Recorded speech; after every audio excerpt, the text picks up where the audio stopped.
vous voyez? Ok, trop cool, nickel. C'est bon, donc bonsoir à tous, je m'appelle Caroline, donc je suis la conférencière de pneumologie. On va pouvoir enfin débuter cette conférence. Donc c'est une suite de plusieurs dossiers progressifs. Donc si vous avez des questions, vous n'hésitez pas à les poser, comme ça j'y répondrai. J'essaierai de regarder régulièrement vos questions pour pouvoir y répondre au fur et à mesure. Donc on va commencer par le premier DP que je vais bien vous afficher. Hop, voilà. Hop, toc.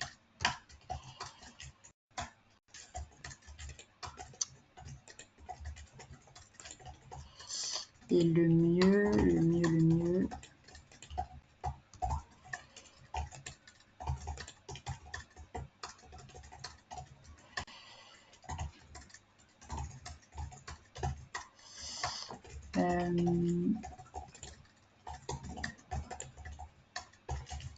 Ok, donc infection respiratoire. En vrai, je vais prendre un deuxième. Attendez, je pense que ça va être plus simple.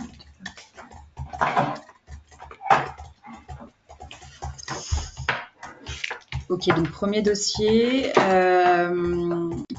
Donc vous avez en mois de février une patiente qui a 71 ans, qui se présente aux urgences. Depuis 3 jours, elle tousse, elle crache jaune, elle est asthénique, elle a des myalgies. Ce matin, et elle a commenté ses dents une BPCO post-tabagique Gold 2B. Il y a 6 mois, son scanner thoracique retrouve un emphysème et sa gazométrie que vous voyez sur le diaporama. Lors de son arrivée aux urgences, elle est normotendue, elle a une fréquence cardiaque à 61, elle est fébrile à 38,9, sature à 89% d'air ambiant, fréquence respi à 20 par minute et elle crépite en basse gauche, elle sibille pas et l'abdomen est légèrement sensible. Donc, quelles sont vos premières hypothèses? Je vous laisse un petit peu réfléchir.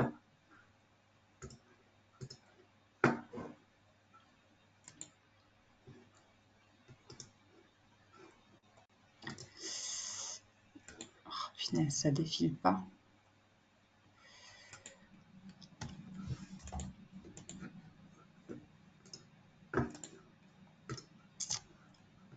Non, mais c'est un délire.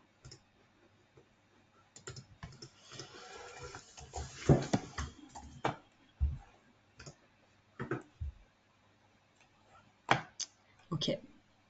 Ok, donc un autre problème, super. Alors, on va...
Alors, excusez-moi, je cherche juste un truc.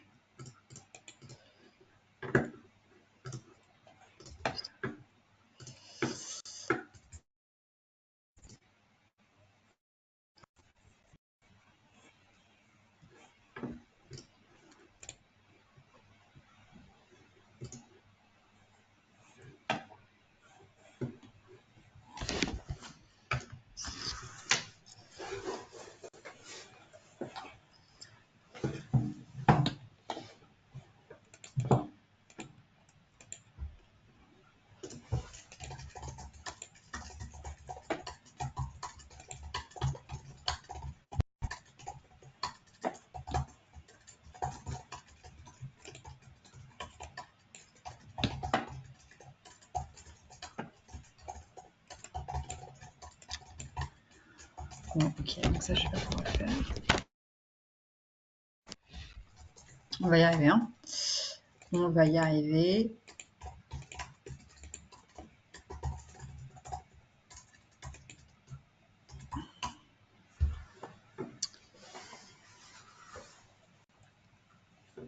Un cup song, c'est-à-dire, c'est quoi ça, un cup song?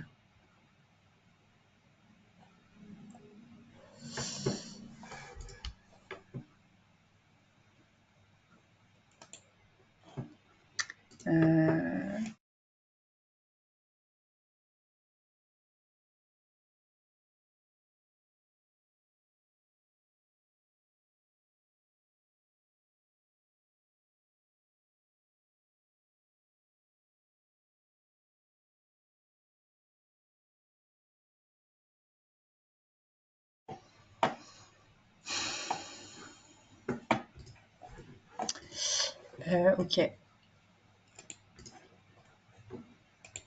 Ok, donc je vais rester parce que est-ce que si je fais ça, est-ce que là vous voyez mes diaporamas défiler là, mon diapo défilé ou pas?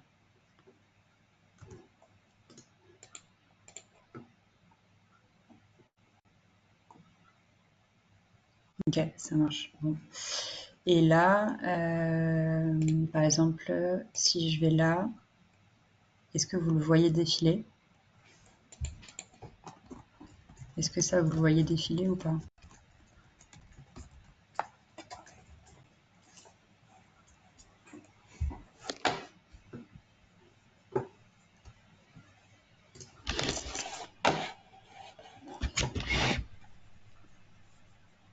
Non, mais là j'ai même plus ma.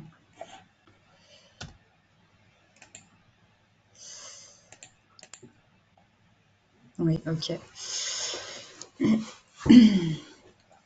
Bon, ok, donc on va le faire comme ça. Je suis désolée, mais sinon c'est un petit peu compliqué. Donc, du coup, bah, vous avez bien pu avoir le temps de lire l'énoncé. Et donc, votre première hypothèse, c'est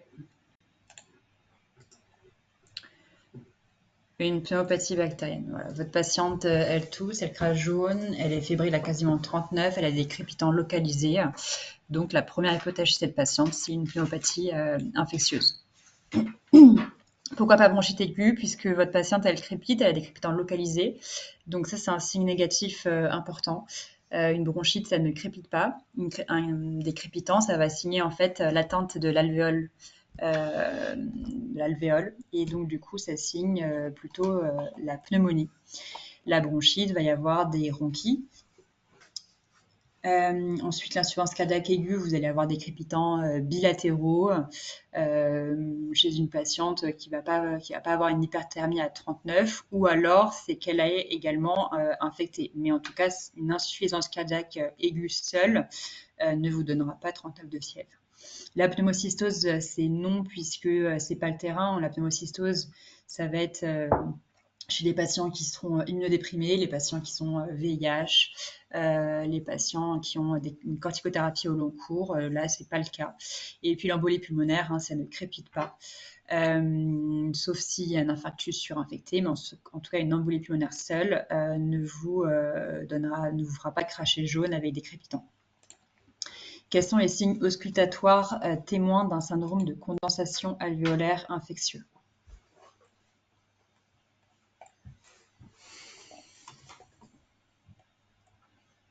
Est-ce que juste certains ont fait le diaporama ou pas? Est-ce que vous avez eu accès au diaporama, que je sache un petit peu si je vais un peu plus vite ou si finalement vous avez pu lire, enfin si vous ne l'avez pas fait, vous découvrez les questions.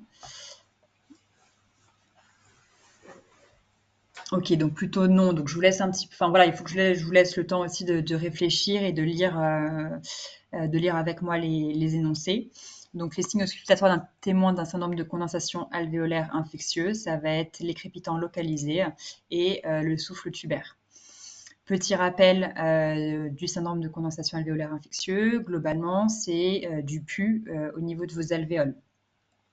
Et donc du pus au niveau de vos alvéoles, au moment où l'air arrive, dans l'alvéole, il va y avoir ce qu'on appelle donc des crépitants localisés, hein, c'est les petits pas dans la neige.